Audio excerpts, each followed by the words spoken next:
What's your latest new thoughts on China? I think my latest new thoughts on China is to see more and more evidence of China's self-confidence in the world. You read books about it and you read articles about it, but if you know as many Chinese people as I do, 比较多，不就是在网络直接的，接触。他们对那个全世界的自信 self-confidence 越来越大。And I see this in people's individual behavior, their corporate behavior, the political behavior of the Chinese government and state.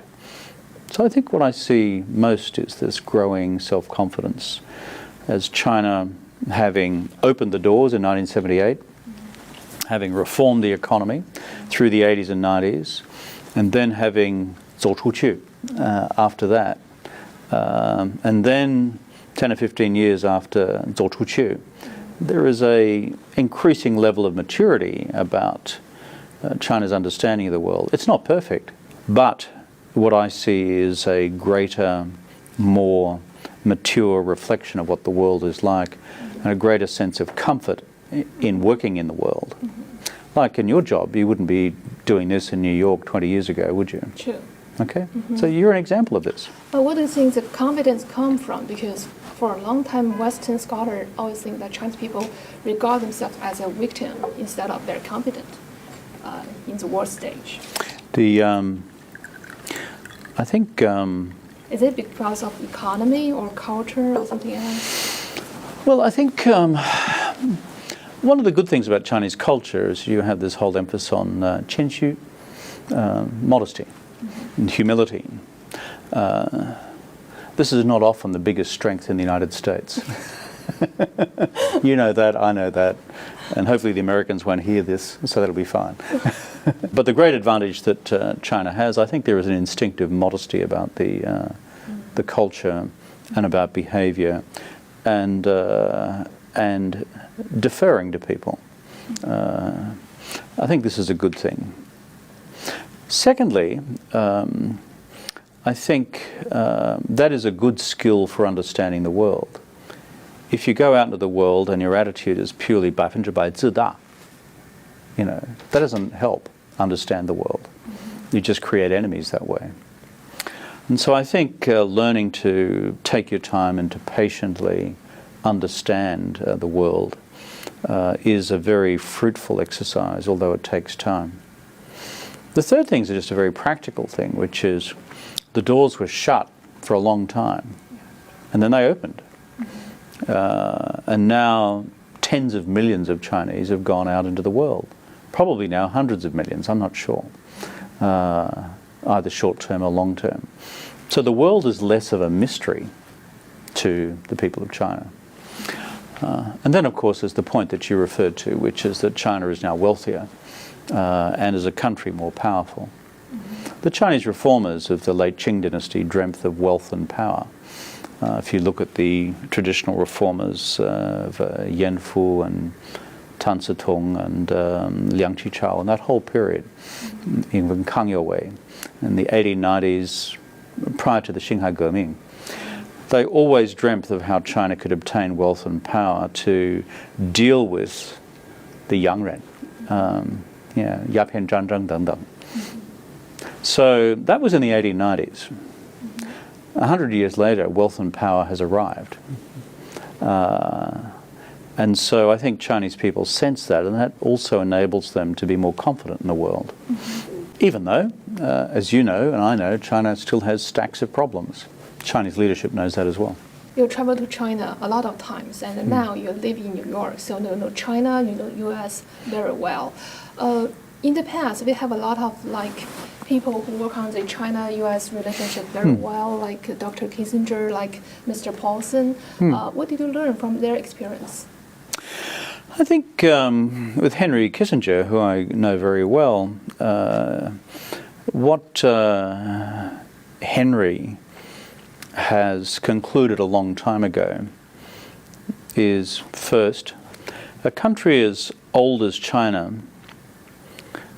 does not change its fundamental views of the world quickly or easily. I mean, you've had a philosophical system and a system of language which is now, 4,000 years old, 3,000 to 4,000 years old. And so, as a result, you have a deeply entrenched view of the world and a view of yourself. There are no other countries like that. There are no other countries which are big modern countries which are simultaneously ancient countries. Perhaps Iran or Persia comes closest in terms of continuity. So that's the one thing which Henry emphasizes. I think the second thing is if you're going to try and help US-China relations, it's best to do it quietly. It's a very good principle. It's very easy in politics and in international relations to 说大话。说大话很容易，但是最困难的一件事就是解决好具体的问题，后来不说。That, I think, is a very clever approach from Henry. As for Hank, who I know as well, and so he has had a different perspective to Henry's, who has always been a foreign policy, national security guy. But what Hank has seen is the evolution of the Chinese entrepreneurial mind. And so he is constantly encouraged by what China has achieved in its economy. And so I listen to both of them a lot, and I'm privileged to count both of them as friends. Just now you mentioned Paulson's difference from Dr. Kissinger. What's your difference from them two? I'm an Australian. That's a pretty obvious difference. And I have no illusions about my importance in the world. At the end of the day, I am a former Prime Minister of one G20 country. These guys were respectively Secretary of State and Secretary of the Treasury for the largest country in the world. And so these guys carry a lot of influence. So I don't see myself in their league at all. You once joke about Australians are good at bring the drinks. You provide a suggestion, go and get a drink. Just as you mentioned, China has a long history, and the US is the most powerful country in the world. So how do you make sure that your suggestions are more likely to be taken and more operational? Well, at the end of the day, you can't guarantee that, because governments are governments. I have run my own government in the past, and governments ultimately make up their own minds. I think the key to successfully advising a government is to explain carefully your understanding of the interests of China and the interests of the United States. The interests of China as seen through Chinese eyes, but interestingly, the interests of China as seen through American eyes. And sometimes they're not the same thing. And by the same logic, it's important to explain to the Chinese American interests as the Americans see them. So I think half the battle is in removing this problem of perceptions. Some of them are objective difficulties, where it's not a problem of language and culture. I agree with you that you are in a great place to talk to both sides in a way. But you're Sometimes. But you're not a Chinese, not America. You can see it. 100%大鼻子，不算是中国人。 Have you ever come across a situation where you have like an outsider dilemma or like a trust crisis? The outsider dilemma. Well, Australians generally have an outsider dilemma because we're the only Western country in Asia. And so we're kind of used to this outsider dilemma. Oh, there's New Zealand too. But as a result, we're used to being the odd man out or the odd man in, if you know what I mean. I think the key, there's one advantage in being an Australian in Asia relative to other Westerners. And that is, in our region, the Asia-Pacific region, we recognize the fact that there are much bigger, more powerful, and certainly more ancient cultures and civilizations than ours.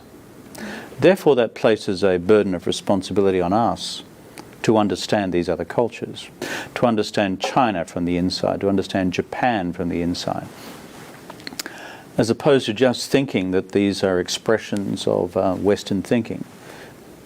The West is a relatively new idea, last 500 years. Most of these cultures and civilizations have been around for 1,000, 1,500, 2,000, 2,500, 3,000 plus.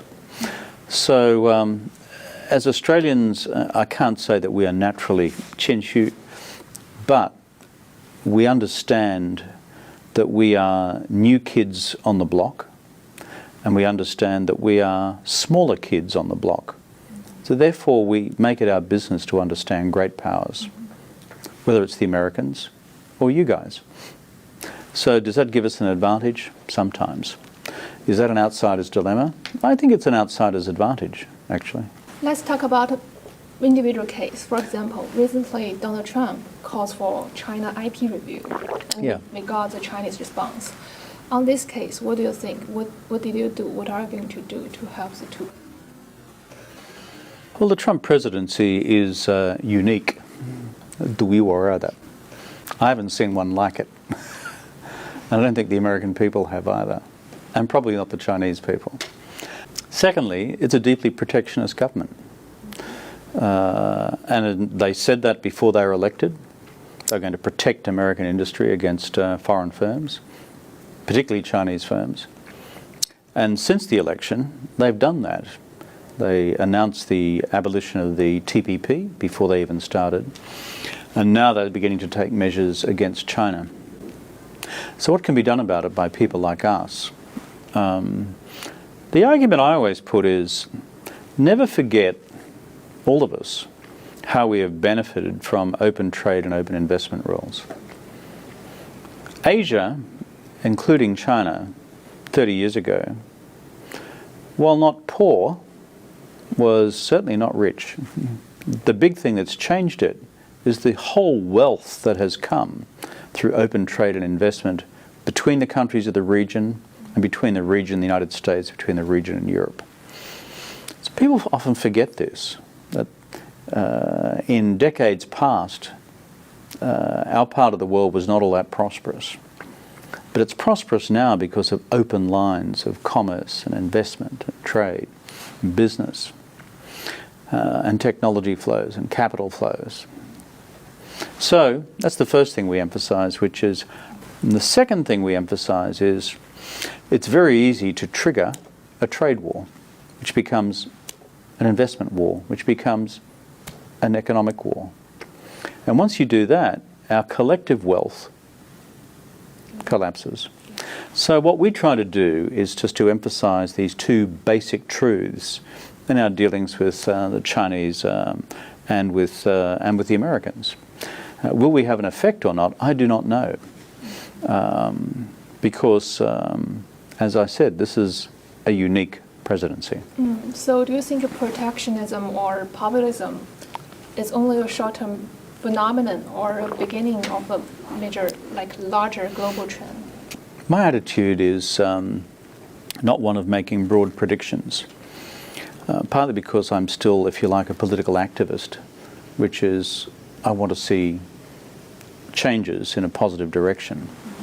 And so I believe it lies within the grasp of the Chinese government, the European governments, and the government of the United States to make the right decisions for the future, to keep economies open, to keep societies open, to keep markets open. Tell me more about, your self-searching in Oxford, your life, your thinking, your mentality, how the change happened. Yeah.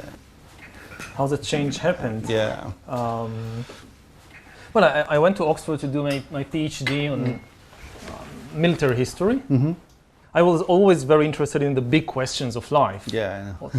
What are we doing here, and what is the meaning of life, and what is the source of suffering in the world, and things like that.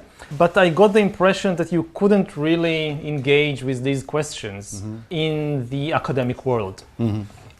The academic world is kind of pushing you to focus on more and more narrow and specialized questions on a parallel track I'm personally very engaged and interested in these big philosophical questions. Big tension for you. Yeah, when I got my tenure at the university, I felt that, okay, now I'm kind of secure, now they can't do anything to me. I'm some terrible crime, like you murder the dean or something, they can't touch you. Yeah. So I try and reconnect the two tracks with these big questions about humanity and about life. I guess it was luck had something to do with it, but it was very successful. In the 20th century, there are some historians also ask big questions like Arnold Toynbee, H.G. Wells. How this kind of tradition shaped you? I mean, Influenced me. Yeah. Well, the biggest influence on me, I think, was from Jared Diamond. Jared Diamond. He was a specialist in birds. Yeah. Yeah. He was the one who came and kind of showed the historians, look, you can do these things to, like, looking at humans from a bird's eye view. From bird to bird view. Yeah. So you're comparing Jared Diamond. What's your advantage and disadvantage of your books? Their strength compared with me is that I don't really have any background in biology. But if you just know biology, if you just understand evolution and you know everything there is to know about humans, you can now explain human history. I don't think that this can work because human history also has a very important ingredient of culture, of ideas, of stories, of fictions, and this is kind of my speciality, the exploration and understanding of fictions and mythologies and stories and their immense impact on human history. And if you don't give enough importance to the stories, to the fictions, you will never understand something like the Second World War, or like the French Revolution, or like the rise of Christianity. There was no biological or geographical explanation. So what do you think the major flaw of your theory? Have you ever think about it? Of my theory? Yeah, your perspective. You try to explain the whole world, the history, but what's the major flaw in the process? Well, if I knew the major flaw, I would have corrected it. But there are definitely flaws. I mean, do you have any kind of worry? Maybe I speak so much about the change, the process, but actually I don't understand very well. Do you have any kind of concern? There are many areas. Because your tongue in the books is so confident. So, yes. Yeah. There are many areas that I talk about and I have no first-hand experience. I just rely on what the experts in the field say and I believe them. And I have no ability to kind of verify for myself that what I'm saying is true. I just believe them. So it's only second-hand knowledge. I read articles and books about artificial intelligence and what are the principles behind the program, behind the machine learning. So I trust that they are right. I hope that they are not kind of, making this colossal mistake and leading the entire world after them. 赫拉利对多领域的探索，对二手知识的运用与宏大叙事的热情，让我想起另一位以色列朋友，他即将成为一位拉比，是位教授塔木德的老师。这部古老的典籍覆盖了犹太教的律法、习俗、祭祀、礼仪等。You gonna join me? Yes. Okay. Oh, welcome.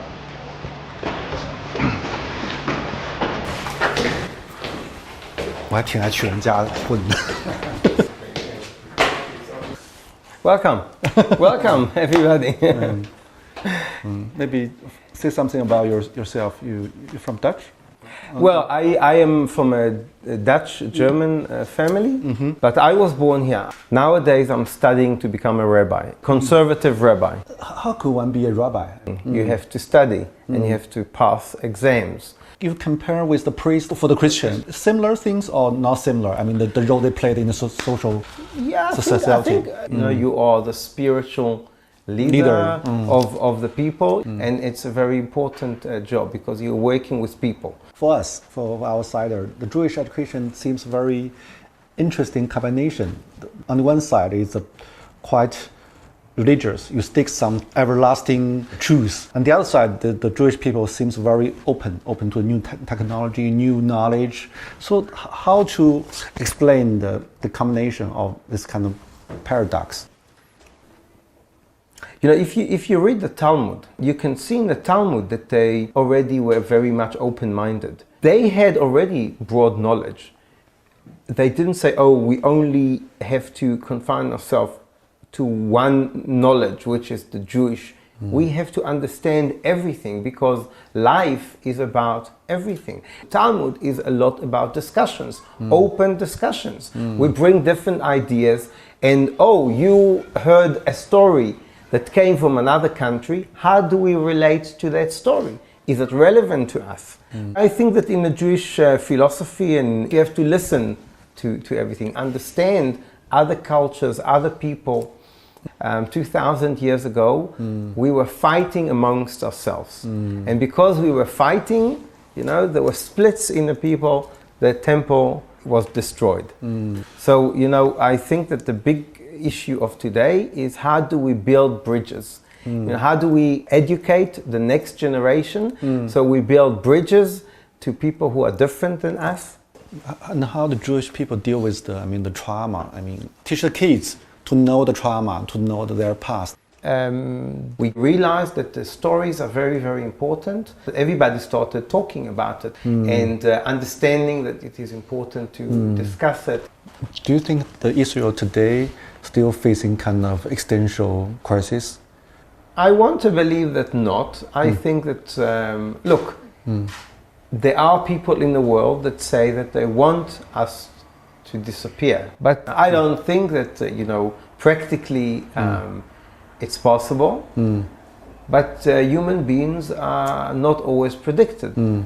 What we learn from history is that human beings, that people, never learn from history. So history can often repeat itself because we just don't learn.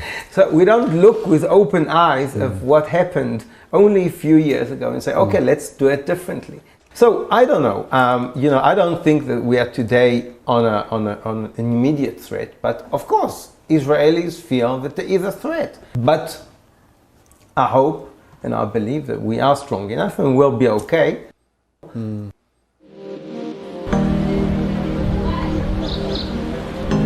在以色列，宗教深入人们的生活，不同教派主张各异。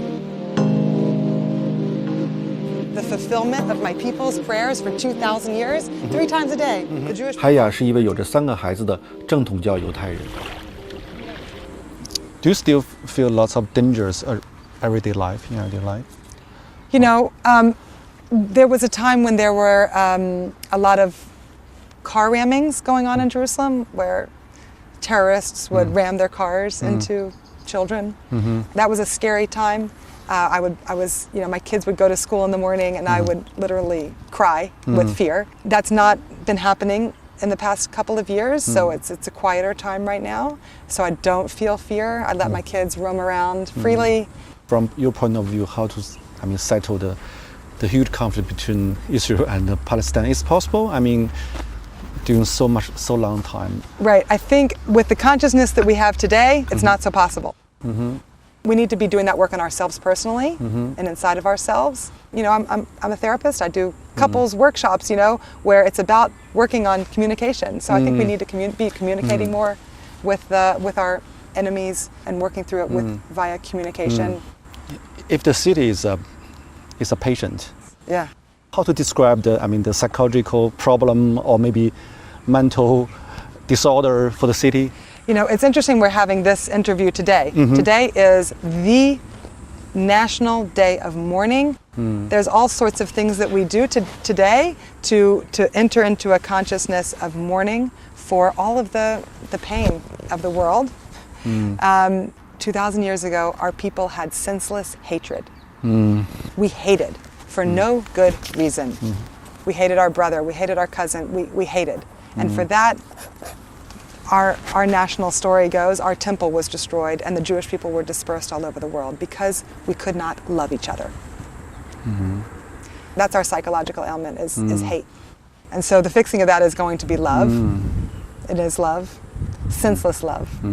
What does that mean, and how do we do that? is a whole other question. But I think just having that awareness, and we're trying to learn how to love senselessly. Wow.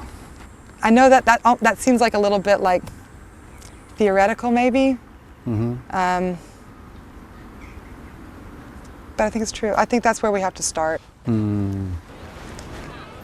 So in your book, you also mention about the global meaning crisis. Actually, people don't know who they are, and they lost identity.